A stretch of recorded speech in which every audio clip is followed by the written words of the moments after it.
Bom dia, professora Eliana aqui novamente. Hoje o tema da aula é Terceiro Consenso Brasileiro de Ventilação Mecânica. Essa é a última versão, que foi publicada em 2007. Existem alguns documentos mais atualizados, como é o caso das Diretrizes Brasileiras de Ventilação Mecânica, que foram publicadas em 2013. Na semana que vem eu vou falar um pouquinho sobre essas diretrizes, mas é importante que o aluno também conheça esse consenso, porque ele continua sendo cobrado, com bastante frequência aí nas provas de concursos públicos, principalmente aqueles alunos que pretendem fazer residência na área hospitalar, na área de UTI, fisioterapia respiratória.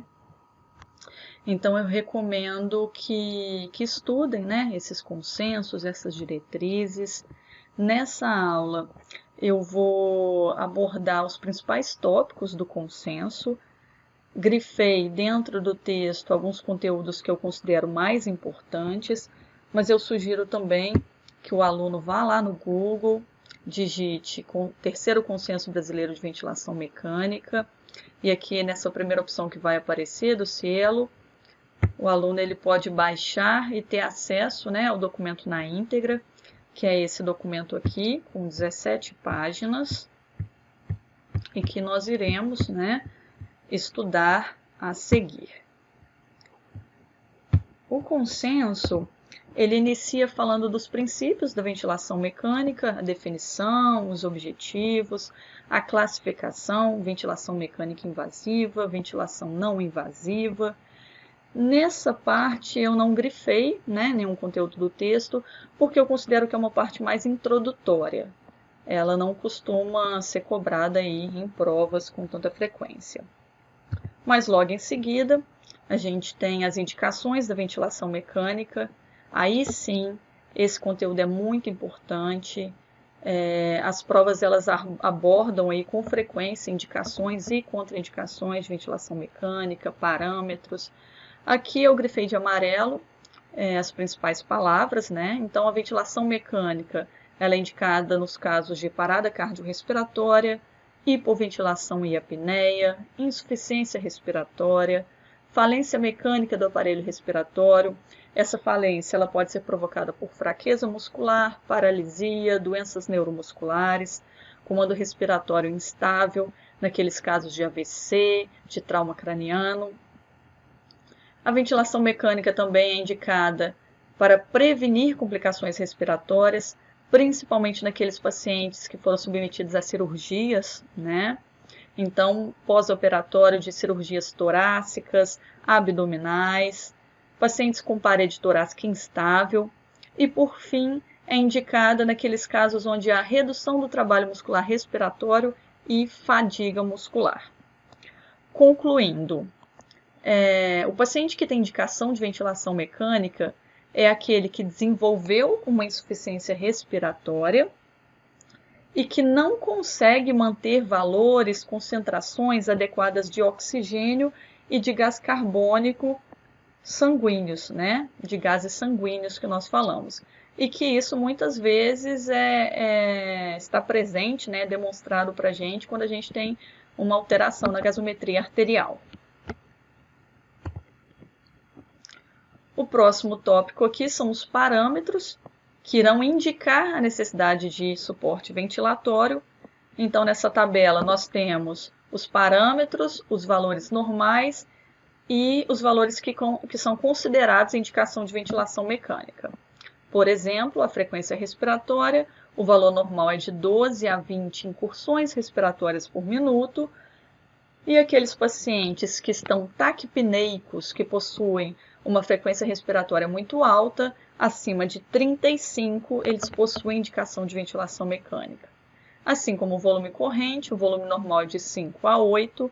Pacientes que hipoventilam, que não conseguem manter um volume corrente efetivo, ou seja, que possuem um volume corrente muito baixo, inferior a 5, eles têm indicação de ventilação mecânica. Capacidade vital, o valor normal é de 65 a 75. Aqueles pacientes com uma capacidade vital muito baixa, abaixo de 50 tem indicação de ventilação mecânica. Volume minuto, o normal é de 5 a 6. Pacientes com volume minuto muito alto, acima de 10, tem indicação de ventilação mecânica. A seguir, nós temos a pressão inspiratória máxima e a pressão expiratória máxima. Lembrando que a inspiratória ela tem um valor negativo, a pressão expiratória tem um valor positivo. Aqui é importante que o aluno conheça os valores normais, né, da pressão inspiratória de 80 a 120, da pressão expiratória de 80 a 100, e que ele tenha como base ali o valor de 25, ou seja, se o paciente não conseguir atingir essa pressão de 25, ele tem indicação de ventilação mecânica. Tem que ficar muito atento a esses valores aqui da PI máxima e da PE máxima, porque tem alguns autores que não consideram esse sinal de menos, de mais, e isso vai influenciar aí na hora que a gente for utilizar os símbolos de maior ou menor, tá ok? O espaço morto, o valor normal é de 25 a 40%, e a gente considera a indicação para ventilação mecânica um espaço morto elevado, né, aumentado, acima de 60. A pressão arterial de gás carbônico, que a gente pode estar verificando lá na gasometria arterial, o valor normal é de 35 a 45. Uma PaCO2 muito elevada pode representar uma acidose respiratória. Então, quando ela está acima de 50, ela pode ser uma indicação de ventilação mecânica. A pressão arterial de oxigênio, o valor normal dela tem que ser acima de 75, valores abaixo de 50 indicam ventilação mecânica. A diferença é artério-alveolar de oxigênio, ou então diferença alvéolo arterial, né? Que eu acho que é até o nome mais utilizado. O valor normal é de 25 a 80 e é considerada indicação de ventilação mecânica acima de 350. E a relação PaO2-FO2, o valor normal é maior que 300 e indica-se a ventilação mecânica quando ela for menor que 200. Aqui eu tirei uma parte do texto, né, um trecho que eu considero importante, que fala da oxigenoterapia e dessa relação PaO2-FO2. Essa relação ela é utilizada para quantificar a gravidade da lesão pulmonar. Então, o seu valor normal em ar ambiente ele deve ser acima de 300. Valores abaixo de 300 já indicam deterioração de trocas gasosas e abaixo de 200, extrema gravidade do quadro respiratório. Achei importante estar trazendo aqui o Consenso de Berlim de 2012 para vocês, que fala um pouquinho dessa hipoxemia grave, onde ele diz que se a relação PaO2 e FO2 for menor que 300, nós temos uma injúria pulmonar aguda. E se ela for igual ou menor que 200, nós temos uma síndrome de angústia respiratória aguda, que é a chamada SARA. É de extrema importância que o aluno conheça, né, esses valores, aqueles parâmetros que foram abordados, porque eles são cobrados com bastante frequência aí nas provas. Dando sequência aqui, vamos falar sobre o ciclo ventilatório. Eu acredito que você já deve ter visto essa imagem em alguma prova, né, que são as fases do ciclo ventilatório. São 4 fases. A primeira é a fase inspiratória, é aquela fase do ciclo onde o ventilador ele vai realizar a insuflação pulmonar, vai fornecer, né, o suporte ventilatório para o paciente, a válvula inspiratória ela vai estar aberta, ela é representada pelo número 1, ali no gráfico. O aluno ele deve olhar com calma esse gráfico, porque às vezes na prova é cobrada apenas a numeração e pergunta qual fase, né, que representa. A fase número 2, que é a fase de ciclagem, ela é uma fase de transição entre a fase inspiratória e a fase expiratória. A fase número 3 é a fase expiratória. É um momento onde o ventilador ele vai fechar, né, a válvula inspiratória e vai abrir a válvula expiratória, permitindo-se que ocorra um equilíbrio, né, da pressão lá no ventilador mecânico. E por fim, nós teremos a última fase, de número 4, que é a fase de disparo, que é também uma fase de transição ali, onde nós temos a mudança da fase expiratória para a fase inspiratória. Ok? O terceiro consenso, ele fala um pouquinho dessa parte de gráficos também. É um conteúdo que ele é bastante extenso. Aqui eu vou abordar apenas o molde, né? Como que é cada curva, de maneira assim bem básica que ele traz. É importante que o aluno saiba que no monitor lá do ventilador mecânico ele pode verificar vários tipos de curva, né? Nós temos curvas de fluxo, curvas de pressão e curvas de volume. As curvas de fluxo, elas podem ter 4 tipos, né? Podem ser de 4 tipos, que pode ser do tipo quadrada, descendente, ascendente e sinusoide. E é o operador que vai lá no ventilador mecânico e vai escolher qual onda de fluxo, né, que ele quer trabalhar. As mais utilizadas é a quadrada e a descendente, porque elas promovem um fluxo mais constante ali. A gente tem logo abaixo as curvas de pressão. Aqui está mostrando o caso de ventilação espontânea, onde vocês verificam ali que é uma curva bem variável, que não tem uma constância, né? E abaixo, uma ventilação controlada por volume, mostrando aí o modelo, né, dessa curvatura.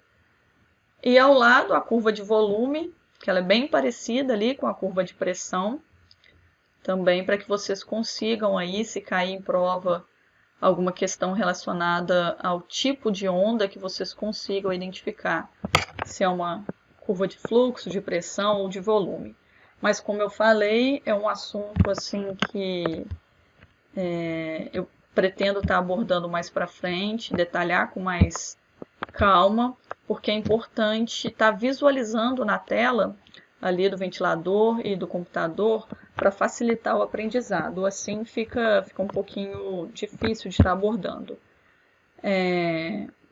O que eu posso sugerir é que vocês baixem, né, um simulador de ventilação mecânica, coloquem os valores lá no ventilador e comecem a observar o comportamento dessas ondas, porque aí vocês vão saber identificar quando há uma auto-PIP, quando o paciente está com dificuldade de disparar o ventilador mecânico, vai conseguir identificar quando é uma ventilação espontânea, quando é uma ventilação controlada, porque na ventilação espontânea as ondas elas são mais irregulares, isso tudo.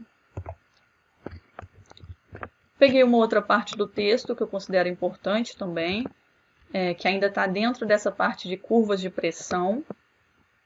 Na curva de pressão, você vai poder estar indicando 2 pontos ali principais, que estão representados pelo número 1 e pelo número 2.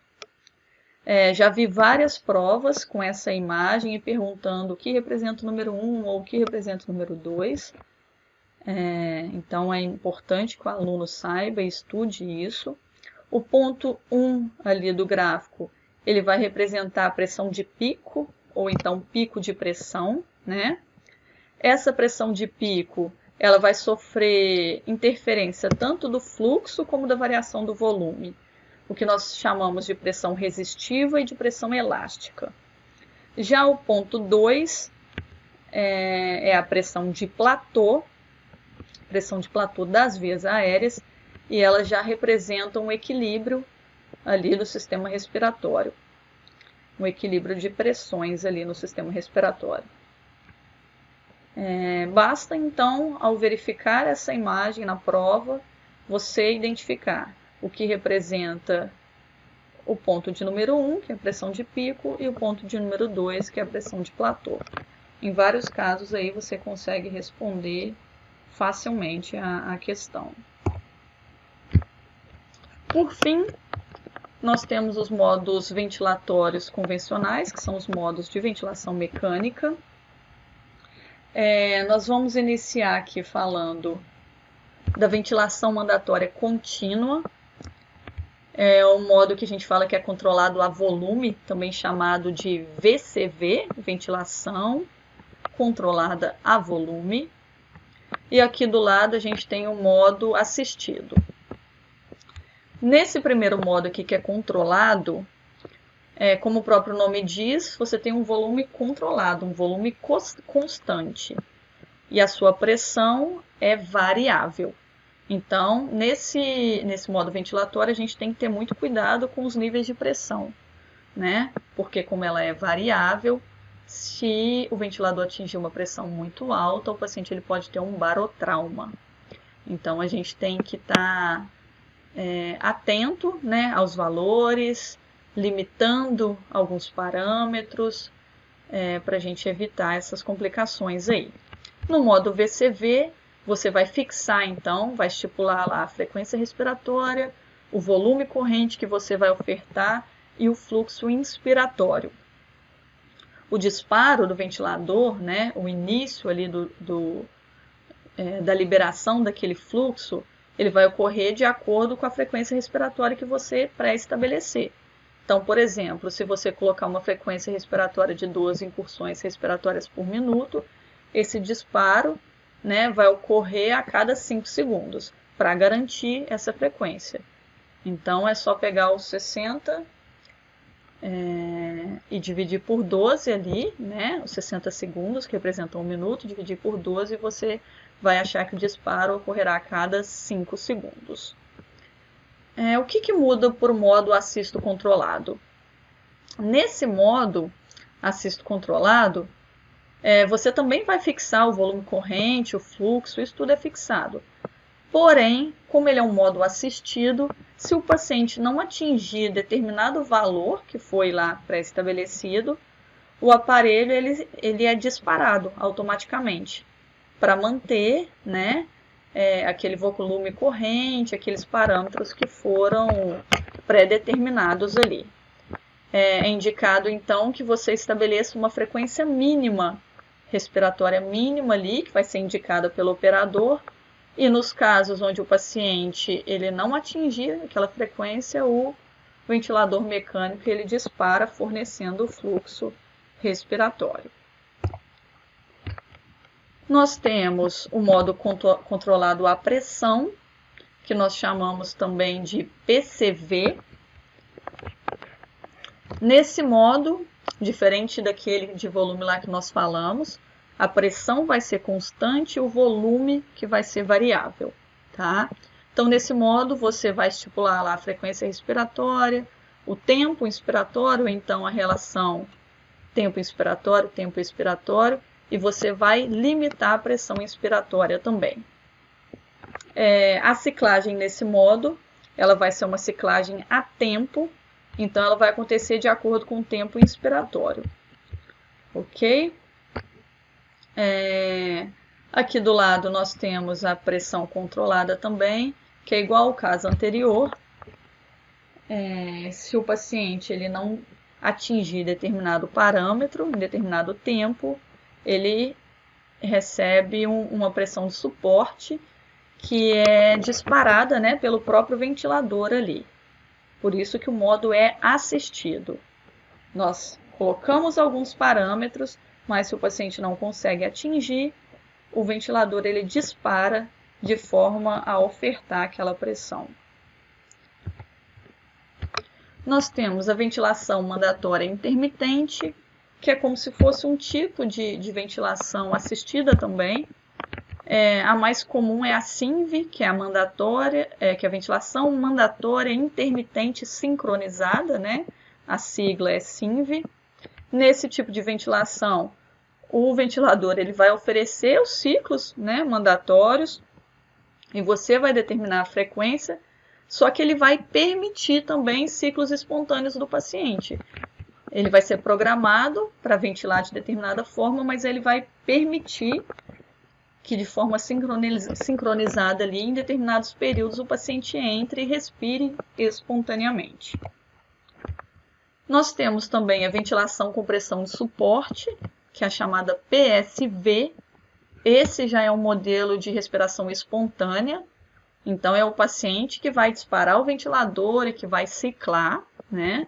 O paciente, então, ele tem que ter drive respiratório, capacidade respiratória, porque se ele não tiver essa capacidade de alterar a pressão, né, de reduzir a pressão de forma a disparar o ventilador, ele não vai receber o fluxo.